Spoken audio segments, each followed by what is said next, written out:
Интервюто в повечето случаи е монолог. Най-добрият монолог е когато говори този, на който се задават въпроси. Но аз съм бил свидетел през всичките години в БНТ и на обратното, на едни безкрайни монолози на водещия. Интервюто трябва да бъде изповед, но не се получава, защото винаги има един преигран или фалшив момент и в този, който задава въпросите, и в този, който отговаря. Ние като че ли не може да избегнем субективно от тази вътрешна нагласа, това е чисто психологически момент за мен, да останем сами със себе си и да направим една изповед, такава каквато искаме и пред себе си да направим и пред зрителите. Ой, Коледо, мой Коледо, запея ли коледари, песна пеят, Бога хвалят и се молят. Наистина всичко започва от детството. Моят покоен баща казваше, че това, че моето детство не е било нормално, какво имаше той предвид под това заключение, че аз съм гледан от баби, дядовци, прабаби, прадядовци, е увредило така детското ми светоусещане и ме е насочило не към друго, а към едни доста странни, според него, фолклорни светове. Това казваше той. И наистина е много прав, защото моята провокация към старинната обредност, към фолклора, към песенната култура, към старинната словесност идва точно от детството. Майка ми и баща ми са се оженили млади, не са искали да ме гледат или не са имали възможност, не знам. И времената бяха тогава такива и аз съм експедиран буквално в село Костичовци, окръг Видински, всеизвестната северо-западна България. Едно изключително колоритно място, като бит, като душевност, като говор, като отношение, като менталитет, но и като стремеж към... аз по-късно осъзнах това. Стремеж към усъвършенстване, към образование, към висока култура. И така срещата между бита и тези стремежи в тези хора раждаха едни невероятно интересни ситуации и моменти.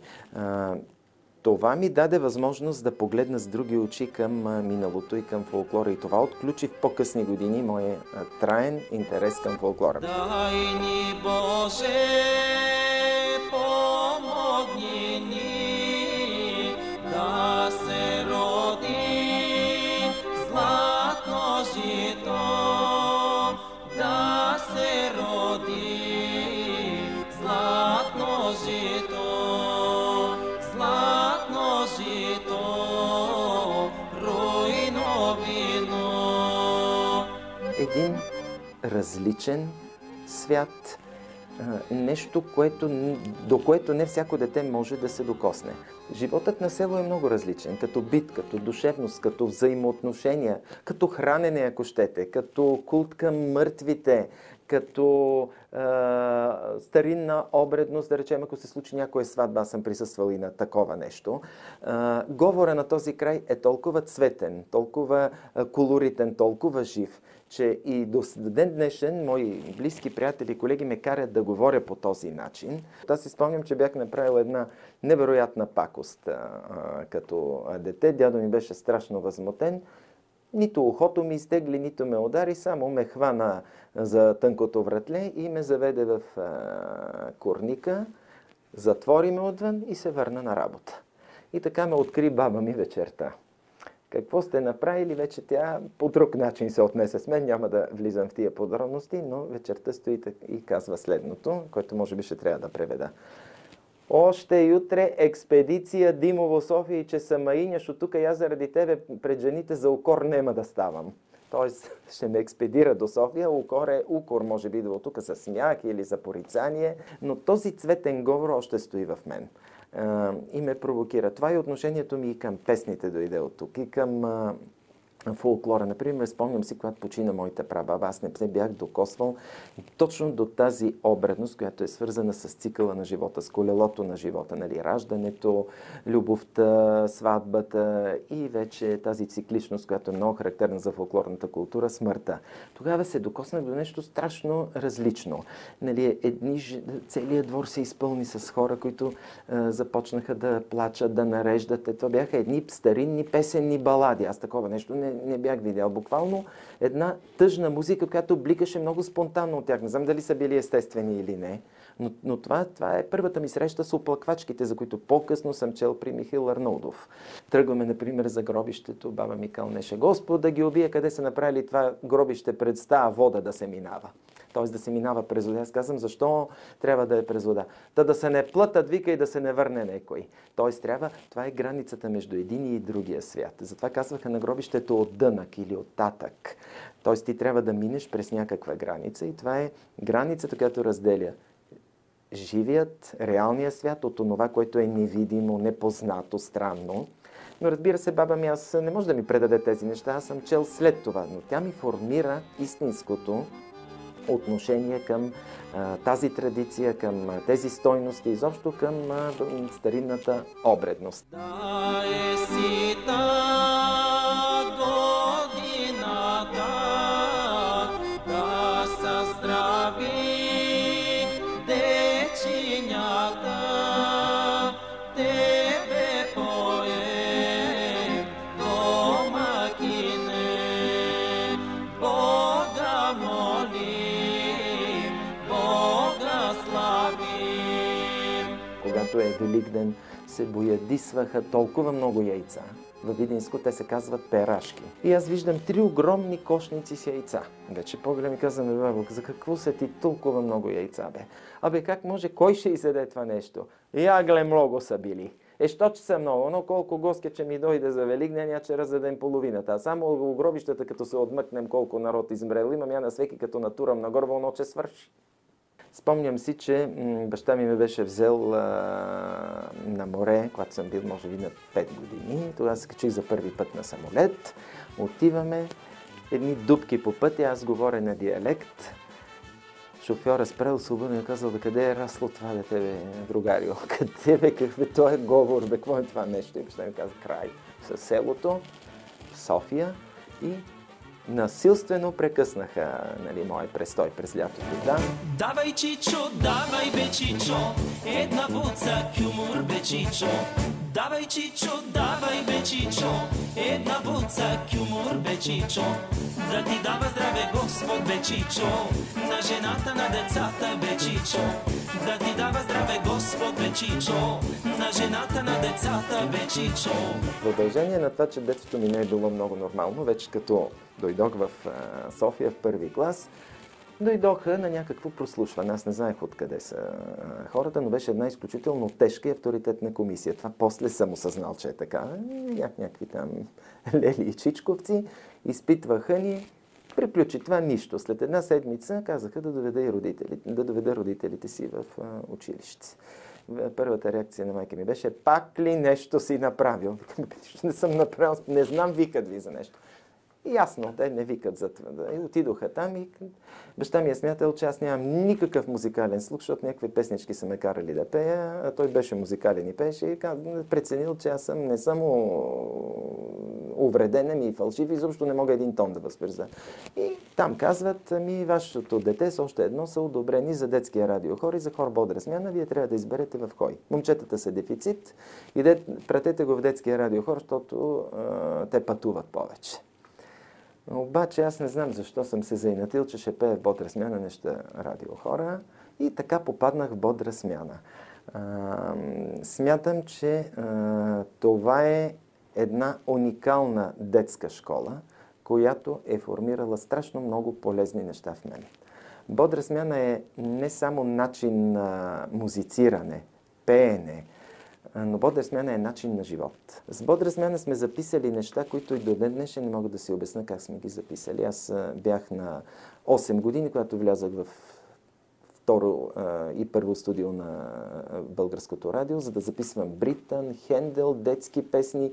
Ние взехме най-голямата награда на BBC Лондон. И защо много ми е разбирала главата какво записвам и какво правя. Как сме го научили, не знам. Аз и сега, когато го пускам на хората, с които работя, казвам, вижте какво съвършенство. Молитва ми, Богородици,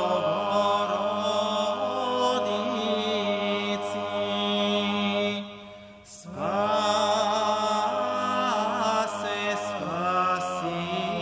нас. Молитва ми, Богородици,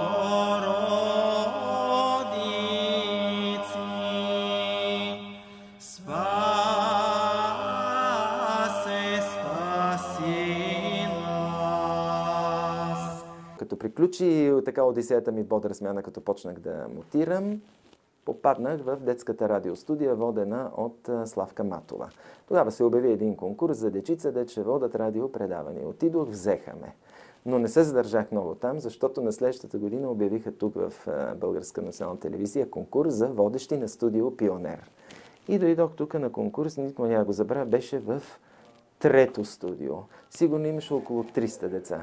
Всичките с родители, баби, дядовци, всички припадат, дават им да смучат бомбони, вода, те се вълнуват, аз никой. И си казах, абе, кой ще ме вземе тук, гледам ги тия са толкова децата с родители, с това с протекция.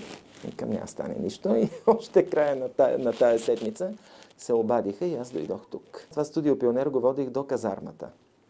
Баба ми и дядо ми всяко предаване гледаха, радваха се, критични са били, тук беше добре, тук не беше добре, връзката ти изкривена, главата ти не знам каква. Те бяха и критични, нали?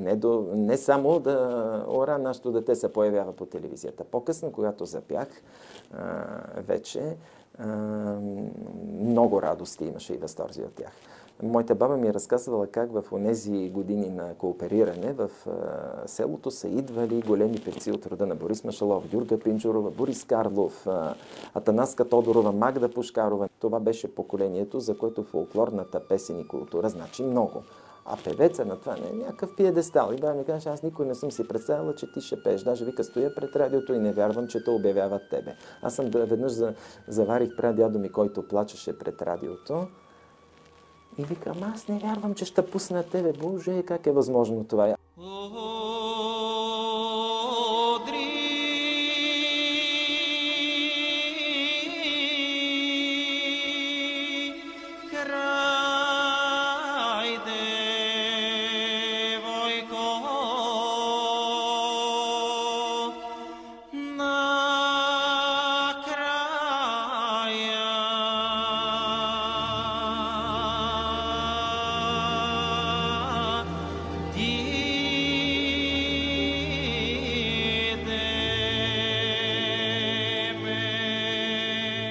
Моите родители си представиха бъдещето ми по съвсем друг начин. Аз съм завършил право в Софийския университет Климент Охридски, в един от най-елитните випуски, мога да кажа. Мои състуденти са едни от най-добрите юристи на България в момента и единствения, който не се занимава с право, съм аз. И аз това си го знаех още от първия учебен ден, не от последния. Спомням си държавния изпит, на който професор Огнян Герджиков ме попита: много добре, приключваме, ето оценката, доволен съм, но признай сега, ти ще се занимаваш ли с право? И аз му казах не. Беше страшно това, което чух, как не ти е неудобно, тук хората учат по 5 години, едва влизат в този факултет, а ти имаш нахалството да ми кажеш, че няма да учиш. И аз така бях много открит и обясних, ама аз съм съвсем искрен, съвсем честно отговарям след години, когато беше концерт пред папа Йоан Павел II, после имаше един тържествен прием в резиденция Бояна. Той е запомнил този диалог. Сигурно за себе си е бил прав и ми каза: много съжалявам за тези думи, бях много щастлив от това, което чух тази вечер.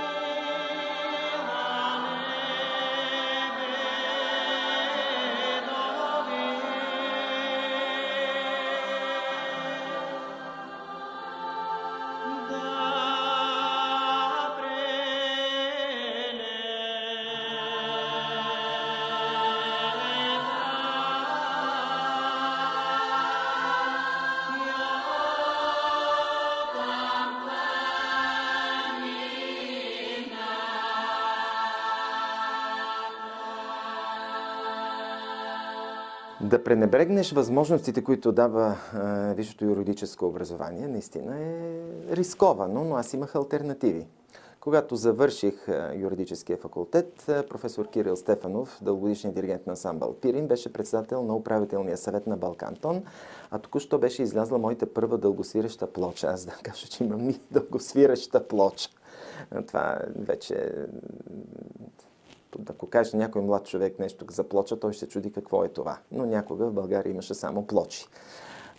Тогава на премиерата на тази плоча в Балкантон, Кирил Стефанов ме покани да ме назначи като юрист на Балкантон и каза, това ще ти е много близко до това, което си учил и същевременно до спецификата на Балкантон, който беше лидер тогава в музикалната индустрия.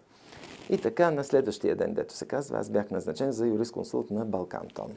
На третия месец имаше заседание на управителния съвет. Отидох и му казах, професоре, има едно свободно място в народна музика на Балкантон. Моля ви се да ме преместите. Той полудява. Как ще преместите? Имаш това. Защо?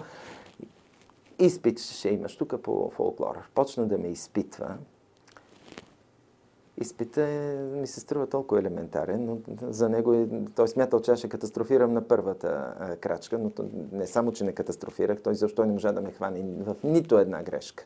Та какво беше?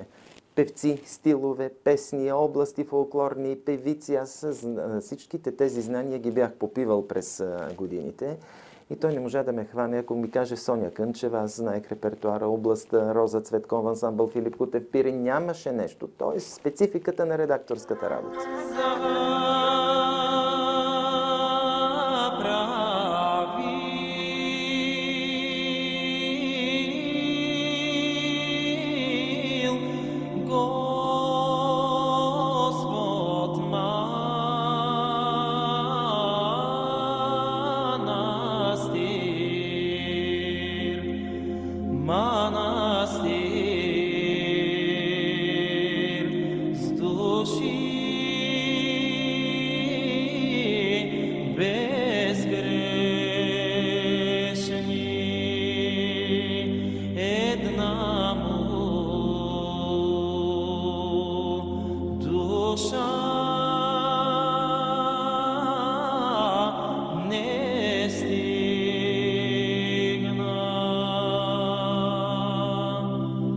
Тук точно като водещ в телевизията ме взимаха да конферирам на някакви концерти. И точно един такъв концерт с фолклор аз чух ансамбъла за народни песни на радиото. И това вече обърна всичко. Казвам, аз ще пея. Абе, как ще и вкъщи? Викате, бе, какви пеене ти приключи с това пеене? Бе, какви са тия глупости? Бе, пак ли нещо ново? Какви са тия неща? Не, аз. Или с фолклористика ще се занимавам, или ще... Аз тогава не съм подозирал какво значи това. Но явно тия натрупвания от детството и живеенето в точно тия фолклорни светове, или остатъците от тях, не знам, и като чух тези прекрасни гласове, там пееха най-големите певици на България, като почнеш от Янка Рубкина, Калинка Вълчева, Олга Борисова, Хвойнева, Кремена Станчева, Василка Андонова, това са първите ми учители, аз унемях. Почнах да общувам с тях, почнах да пея и така стана. Помня първото си излизане на сцена,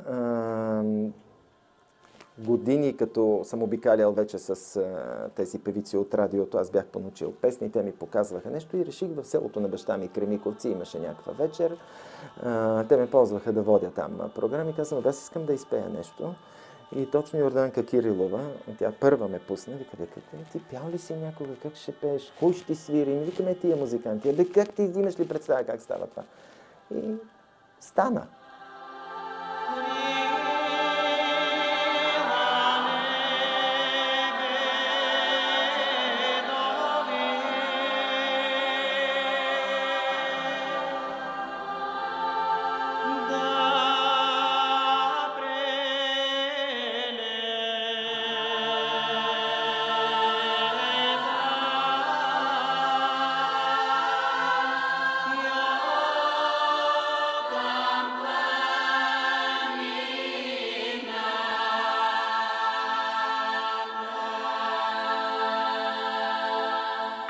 Аз имах възможност да общувам наистина с едни от най-големите имена във фолклора.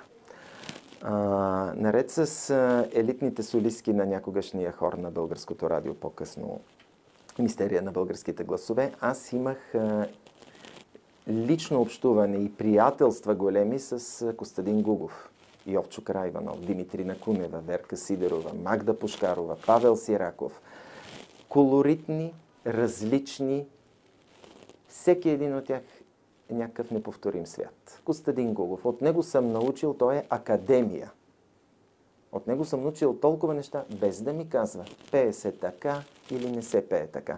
Той казваше само, не дай да ревеш като пееш. Пей тихо, защото магарето реве, но никой не го слуша. Славейчето най-тихо пее, но всеки се спира до него. Тези хора ми създадоха вкус към това какво трябва да се пее, какво не трябва да се пее, какво трябва да е присъствието на сцената, какви трябва да са стремежите, какво трябва да е отношението ти към фолклора. Йовчо казваше, все едно ще извършваш обредно действие, като отиваш към една песен. Тя е отделно произведение. Фолклора е точно това. Култура за транслиране на знания от поколение в поколение. И ти вече го правиш академично-музикално. Да, хубаво е да се знаят ноти, да четеш всички ти неща и аз ги умея, ги правим от детството си още. Но нотите няма да те научат на емоция, на дух. Жалба пише, жал на България, жалба пише до силна Русия. Фала тебе, царе Александре, фала тебе, наше ясно слънце, ясела назе да отървеш. Стига назе турци сама,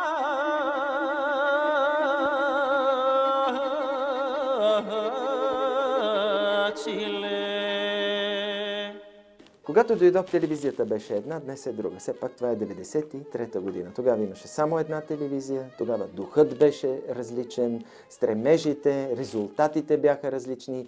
Сега има много медии, има много канали, има висока конкуренция и БНТ се мъчи, може би, да се конкурира с тези комерциални продукти, а пък същевременно държи и на своята обществена функция. Някога имах много силна страст към телевизията, сега имам спокойствие, ако мога така да кажа. Работи ми се все още, защото ми се струва, че все пак това е, БНТ е едно все още от малкото останали духовни пространства. Много ми дава и опит, и общуване с различни хора, и все пак нещо като една останала мисия да утвърждаваш красиви неща. Добра среща, уважаеми зрители! В навечерието на 3 март, националният ни празник, денят на освобождението на България от османско иго, при нас ще пеят, свирят и играят талантливите български деца, фолклорната младост на България.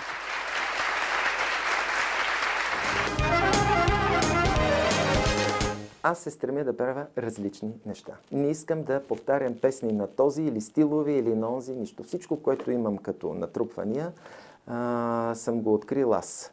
Летните ваканции ходих от село на село, от къща на къща, от баба на баба, от певица, за да събирам оригинален репертуар. Попадал съм на невероятно интересни гласове, стилове и певци. И затова всичко, което имам като записи самостоятелно, с Милен, с Светоглас, дори в Мистерията, това са мои открития. На съборите също. Стремя се да правя концептуални албуми. Ето, личните ми неща, които започнаха, имам албум само с духова музика, имам с български религиозни балади. С Милен Иванов имам коледни, обредни песни, с Светоглас, Колелото на живота. Искам да бъдат подчинени на една тема, на един цикъл.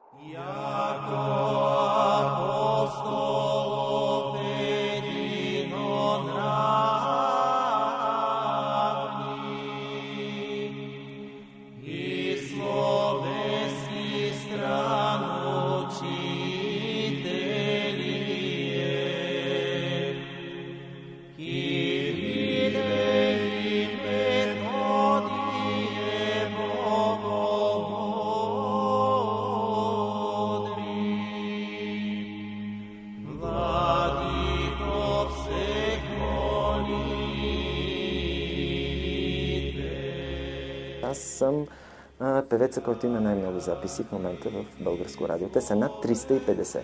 Аз имам някъде около 15 албума. Те са сборни, нали, с Светоглас и с Милен, с Мистерията, лични, но моите сигнатури са даже около 350-370.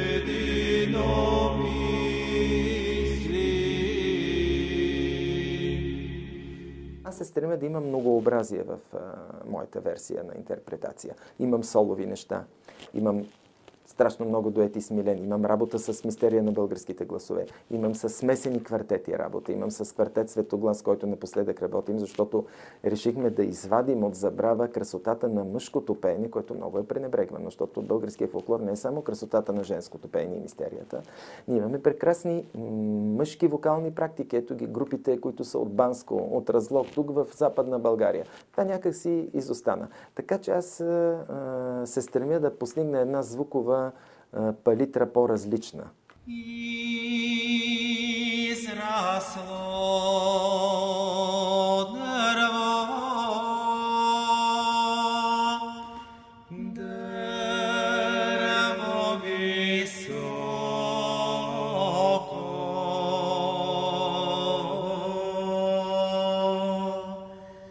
тай стигнало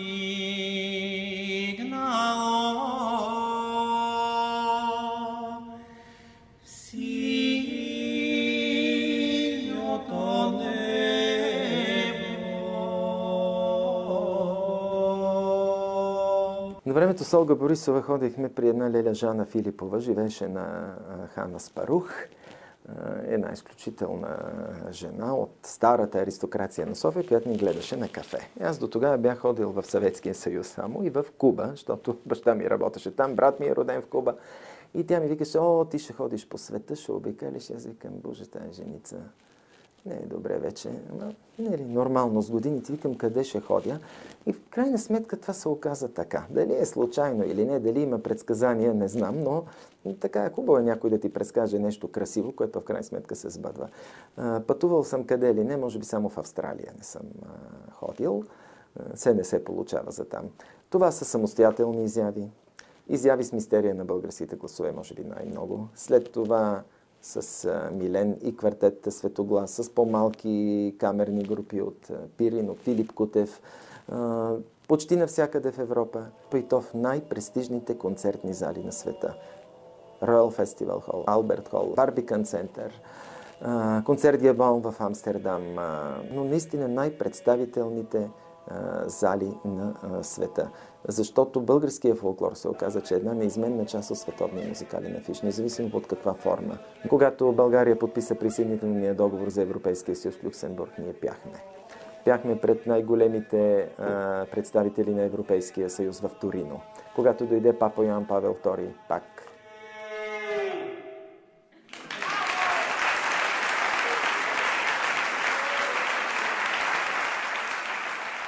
Може би 3 или 4 пъти Япония, 4 пъти в Америка, Китай, Виетнам, Корея, цяла Западна Европа тук.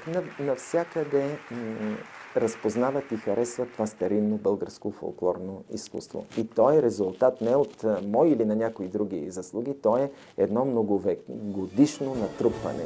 Дето горе идеше, дето горе идеше, вай, вай, вай, идеше, право по мене гледаше, вай, вай, вай, идеше, кръшно те мале смееше.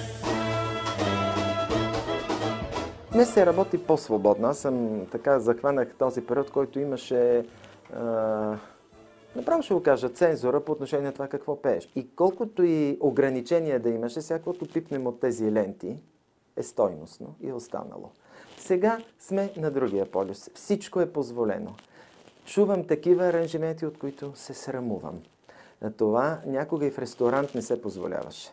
Изчезват цели културни и духовни пространства. Аз много съм разтревожен от това нещо.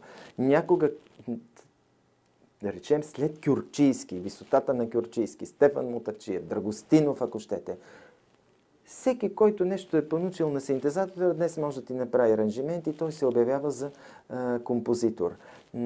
Изчезва индивидуалността. И това са много тревожни неща. Да правим етномузика модерна, накрая не може да познаем, че това е базата на фолклора ни. Че това е един код, който нямаш право да сменяш. И че това е престъпление, ако смениш този духовен код. Но все пак забелязвам и някакви положителни тенденции на стойностни хора, и певци, музиканти, композитори, аранжори, които казват, така не трябва.